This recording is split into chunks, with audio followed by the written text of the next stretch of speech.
Hello friends, good morning. Welcome and welcome back to my YouTube channel. कैसे हैं आप सब? आई होप बहुत अच्छे होंगे और अपना बहुत अच्छा वाला ध्यान भी रख रहे होंगे।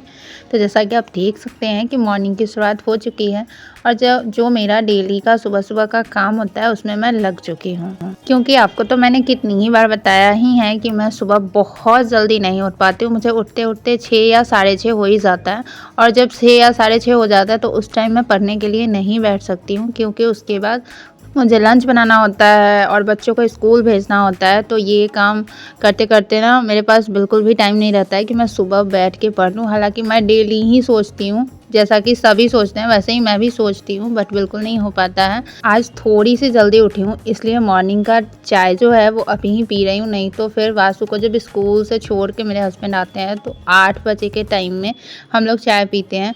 कभी कभी अपने लाइफ के पास्ट के बारे में सोचो ना तो ऐसा लगता है कि अब तक ना जो भी हमने डिसीजन लिया है वो सब जो है वो सारे डिसीजन गलत ही हुए हैं। एक भी डिसीजन ना उसमें से सही नहीं हुआ है। अगर ऐसा सोचो तो ऐसा ही लगता है, और जब ऐसा लगता है ना तो बहुत डीमोटिवेशन हो जाता है इससे सोचने से कि मैंने ना सही वक्त पे सही डिसीजन नहीं लिया। अभी फ़िलहाल क्या है, जो ये बीपीएससी वाले टीचर वाला जो रिज़ल्ट है उसमें ना मेरी बहुत सारी फ्रेंड का हो गया है। तो ऐसा नहीं है कि उनको हो गया है इसलिए मुझे ऐसा फ़ील हो रहा है, बल्कि इसलिए फ़ील हो रहा है कि उन्होंने सही वक्त पे सही डिसीजन लिया एंड मैंने ना सही वक्त पे सही डिसीजन नहीं लिया। शायद इसीलिए उन्हें अभी जॉब हो गई है और मुझे अभी पता नहीं कितना ही वेट करना पड़ेगा, भगवान जाने। लेकिन अपनी तरफ से कोशिश मेरी पूरी है। और थोड़ा सा इसलिए लग रहा है ना कि हम लोगों का बीएड अगर 1 साल पहले कंप्लीट हो गया होता तो अभी जो वैकेंसी आ रही है उसके लिए हम लोग ज़रूर एलिजिबल हो गए होते, क्योंकि अभी ना 1 बाय 1 सारे एग्ज़ाम आ रहे थे। जैसे स्टेट वाले भी एग्ज़ाम आ गए थे और बीपीएससी वाला एग्ज़ाम आ गया था, मेरा सीटेट क्वालिफाई हो गया था। तो इसलिए लग रहा है ना कि अभी इलेक्शन का टाइम है, इसलिए लगातार वैकेंसी आ रही है और कहीं इलेक्शन ख़त्म हो गया तो वैकेंसी आएगी ही नहीं इतनी जल्दी, तो फिर पता नहीं कब जॉब हो कब नहीं। इसलिए ना ये सोच सोच के थोड़ा सा डीमोटिवेशन हो जाता है, कभी कभी बहुत अनसिक्योरिटी फील होने लगती है। लेकिन फिर कहीं ना कहीं मेरी ही गलती है, क्योंकि मैंने पढ़ाई छोड़ दी। अगर मैंने पढ़ाई को रेगुलर करके रखा होता तो अभी तक क्या तो मैं पीजी कर ली होती, नहीं तो मैं बीएड कर ली होती या डीएलएड कर ली होती, कुछ भी कर ली होती। तो मेरे लिए कहीं ना कहीं फ़ायदेमंद होता। जो टाइम मेरा वेस्ट हो गया ना उसके लिए कहीं ना कहीं बहुत ज़्यादा अंदर से ना निकलता है कि क्यों टाइम वेस्ट कर लिया, क्यों टाइम वेस्ट कर लिया। उसी के लिए ना बहुत ज़्यादा मतलब क्या कहे, तकलीफ़ होता है बहुत ज़्यादा। और अगर इस बारे में डीपली सोचने लग जाओ ना तो कुछ ज़्यादा ही तकलीफ़ होने लगती है। तो इसलिए मेरे हस्बैंड बोलते हैं ना कि ज़्यादा नहीं सोचा करो, क्योंकि अगर किसी चीज़ की हम ज़्यादा चाह करते हैं ना उतना ही वो दूर होता चला जाता है। तो मेरे हस्बैंड की ये बात मुझे बहुत अच्छी लगी। वैसे अगर आप लोग बीएड कर रहे हैं ना तो मुझे ज़रूर अपना सेशन बताइएगा कि क्या आप लोग भी मेरे साथ ही हैं।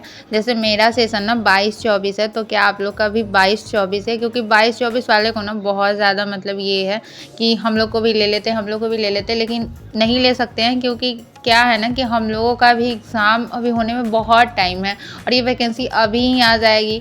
तो एग्ज़ाम में अभी लगभग 3-4-5 महीने हैं लगभग। अगर हम लोग एग्ज़ाम के नज़दीक होते तो शायद हमें दे देते भरने के लिए, बट हमें नहीं लगता है कि देंगे।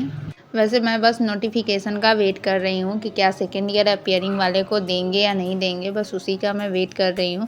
नोटिफिकेशन आ जाएगा ना तो क्लियर हो जाएगा, बस उसी की टेंशन हो रही है, इसलिए मैं बहुत ज़्यादा डीमोटिवेटेड हो गई थी। यहाँ पे मैं बैठ गई हूँ पढ़ने के लिए। मैंने तो आपको बताया ही था कि मेरा इंटर्नशिप चल रहा है। तो कल जो हम लोग गए थे ना तो वहाँ पे ना 11th-12th का एग्ज़ाम चल रहा है, सेंटअप एग्ज़ाम, और उसमें हमारी ड्यूटी लगा दी गई थी। वहाँ अटेंडेंस लेते लेते ना 2 शिफ्ट में एग्ज़ाम था।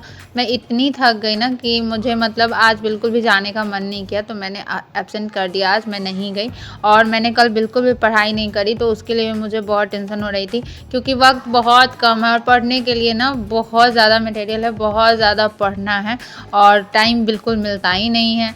तो इस वजह से ना मैंने आज एब्सेंट कर दिया कि नहीं आज तो पढ़ाई ही करेंगे। तो हम लोग बैठ गए हैं पढ़ने और अभी दिवाली का भी टाइम है ना, तो घर में भी ना बहुत ज़्यादा काम होता है, तो काम करते करते लेट हो गया और लगभग 11:15 में हम लोग बैठे हैं पढ़ने। और हम लोग यहाँ पे ज्योग्राफी का क्लास कर रहे हैं, क्योंकि ज्योग्राफी का क्लास ना बहुत आगे निकल गया है और हम लोग अभी बहुत पीछे हैं। हालांकि डेली हम लोग कोशिश करते हैं कि 2-2 क्लास कर ले, लेकिन क्या होता है ना कि अगर एक सब्जेक्ट का 2 क्लास 3 क्लास कर लो ना, तब तक दूसरे सब्जेक्ट के क्लास आगे निकल जाते हैं।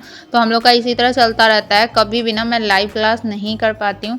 तो 1 घंटे पढ़ाई करने के बाद ना हम लोगों ने अपना पढ़ाई स्टॉप कर दिया था, क्योंकि वासु आ गया था। और उसके बाद वासु को खाना वाना खिलाने के बाद ना मैं वासु को सुलाने के लिए गई। तो बच्चों को सुलाने जाओ ना, तो अपना भी नींद ना थोड़ा सा आ ही जाता है।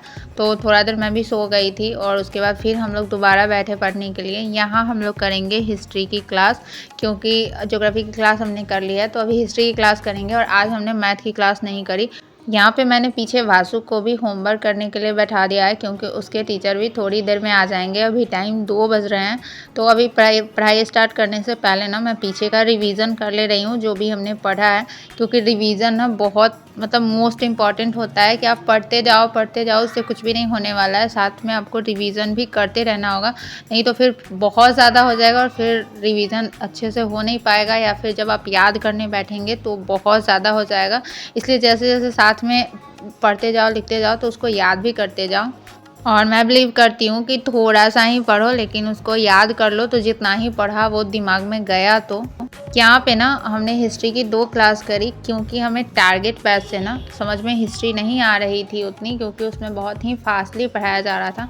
तो हमने ना यूट्यूब से खान सर का फाउंडेशन बैच ढूंढ लिया और फाउंडेशन क्लास से हम लोग हिस्ट्री करने लग गए। थोड़ा सा समझने की कोशिश कर रहे हैं कि मेरे साथ प्रॉब्लम क्या है कि मुझे ना एसएसटी बिल्कुल भी पसंद नहीं है, और मैंने कभी एसएसटी को ना बहुत अच्छे से पढ़ाई नहीं करी है। तो मेरे लिए ना थोड़ा मुझे समझने में प्रॉब्लम ज़रूर होती है। तो यहाँ पे हमने अपने पढ़ाई को यहीं पे बंद कर दिया था। पढ़ाई ख़त्म करने के बाद मैं यहाँ पे बैठ गई हूँ अपना घर का पर्दा बनाने में, क्योंकि जब मैं पर्दा ख़रीदने गई थी ना, तो मैंने उस वक्त ध्यान नहीं दिया था। जो पर्दे के ऊपर में रिंग लगे होते हैं और वहाँ पर जो अस्तर लगा होता है ना, वो 2-3 साल बाद ना ख़राब हो जाता है और साथ में उसके रिंग निकलने लग जाते हैं। तो यहाँ पे ना मैं उसको बनाने का प्रयास कर रही हूँ। इसमें ना मैं दूसरा कपड़ा लगा दूँगी और कपड़ा लगा के फिर से रिंग लगा दूँगी, तो वो सही हो जाएगा। तो वैसे बहुत सारे पर्दे बनाने हैं और मैंने ना अभी तक सिर्फ 2 ही पर्दा बनाया, और दिवाली भी बहुत जल्द आने वाली है।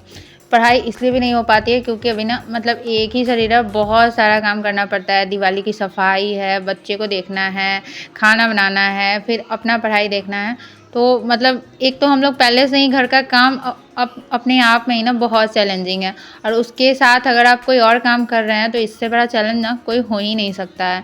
लेकिन एक चीज़ तो है कि हर एक छोटा चीज़ ना आपको कुछ ना कुछ सिखाता है। जैसे ये पर्दा ही है ना, मेरे को ये तो सिखा दिया कि अब कोई सामान खरीदने जाओ ना, तो उसके ना हर चीज़ को ध्यान से देखो और फ्यूचर के बारे में भी सोचो कि ये कितना दिन चलेगा। क्योंकि ना इसमें मेरा जो मेहनत लग रहा है ना, मैं क्या ही बताऊँ। सारे रिंग को निकालना, फिर कपड़े सेट करना, फिर काटना और फिर उसको रिंग को फिर लगाना, मतलब कम मेहनत नहीं है इसमें।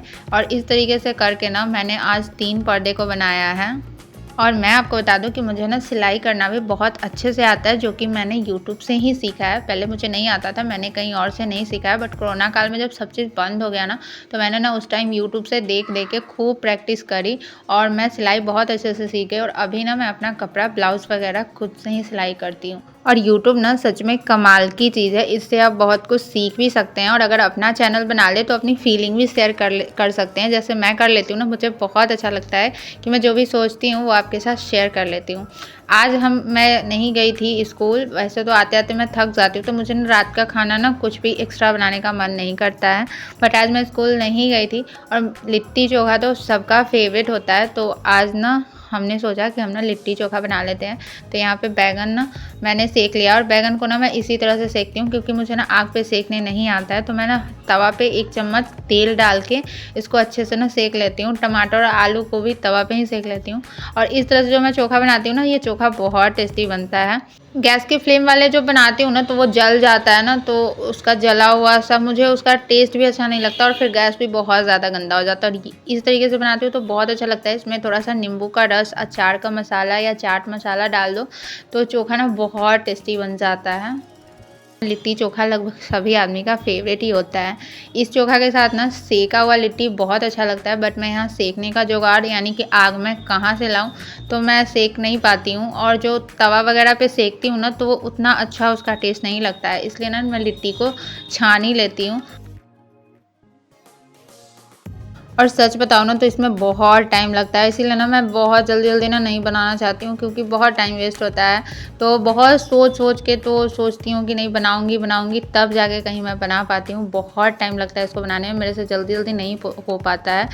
इस लिट्टी चोखा को बनाने में ना मैं शाम से ही लगी हुई हूँ, मतलब 6 बजे से लगी हुई हूँ और बनाते-बनाते ना मुझे 9 बज गए थे, मतलब इतना टाइम लग गया। और फाइनली बन के रेडी हो गया। तो मैं यहाँ पे मूली थोड़ा-सा काट ली थी और मैंने चटनी बनाया था और ये खाना बहुत टेस्टी बना हुआ था। आप बताना आपको कैसा लग रहा है और आपको पसंद है कि नहीं? उसके बाद खाना खाने के बाद हम लोग फिर से बैठ गए थे पढ़ने और टाइम 10 बज गया था। लेकिन हमने सोचा कि नहीं, आज बहुत कम देर पढ़े हैं, क्योंकि जब मैं स्कूल जाती हूँ फिर भी हम लोग 4 घंटे ही पढ़ते हैं और आज स्कूल नहीं भी गए हैं फिर भी हम लोग 4 घंटे ही पढ़े। और अभी ना थोड़ा दिवाली के टाइम तो आपको पता ही है कि घर में कितना ज़्यादा काम हो जाता है। हालाँकि मैं बहुत ज़्यादा काम अभी नहीं कर रही हूँ, लेकिन फिर भी घर को थोड़ा बहुत तो सँभालना ही पड़ता है। और अभी तो इसलिए मेरे पास ज़्यादा काम नहीं है, क्योंकि अभी तुरंत मेरे घर में पेंट हुआ था तो लगभग हर चीज़ साफ़ ही है, बस थोड़ा-सा अच्छे से घर को सँभाल लूँगी तो हो जाएगा। वरना दिवाली का काम तो आपको पता ही है कि ऐसा लगता है जैसे ये काम कभी ख़त्म ही नहीं होगा, इतना काम होता है दिवाली की साफ़-सफ़ाई में। हम लोग यहाँ पे फिर हिस्ट्री की ही क्लास कर रहे हैं और अभी सर इसमें 1857 की क्रांति पढ़ा रहे हैं। और ये फाउंडेशन बैच है ना, इसलिए बहुत स्लो है, मतलब फाउंडेशन क्लास जो है वो बहुत स्लो है, बहुत धीरे-धीरे सर पढ़ा रहे हैं। और इस क्लास के ना लगभग 100 से ज़्यादा 100 प्लस वीडियो जो कि यूट्यूब पे हैं। तो हम लोग यूट्यूब से ही कर रहे हैं और 1 घंटे क्लास करने के बाद यानी कि 1 क्लास करने के बाद हमने अपनी पढ़ाई यहाँ पे स्टॉप कर दी है। तो चलिए अपने ब्लॉग को अभी यहीं पे एंड करते हैं और मिलते हैं फिर नेक्स्ट ब्लॉग में। तो आपको मेरा ब्लॉग कैसा लगा कमेंट करके ज़रूर बताइएगा। अच्छा लगा हो तो एक लाइक ज़रूर कर दीजिएगा और यदि चैनल पे नए हैं तो चैनल को सब्सक्राइब भी कर लीजिएगा, बेल आइकन को प्रेस कर लीजिएगा। तो मिलते हैं फिर नेक्स्ट वीडियो में कुछ नई बातों के साथ, कुछ नई एनर्जी के साथ। तब तक के लिए बाय बाय। तब तक के लिए मुझसे जुड़े रहिएगा, अपना ख्याल रखिएगा और मला के प्रिपरेशन कीजिएगा, क्योंकि ये चांस हमें दोबारा मिले ना मिले गवर्नमेंट जॉब लेने के लिए।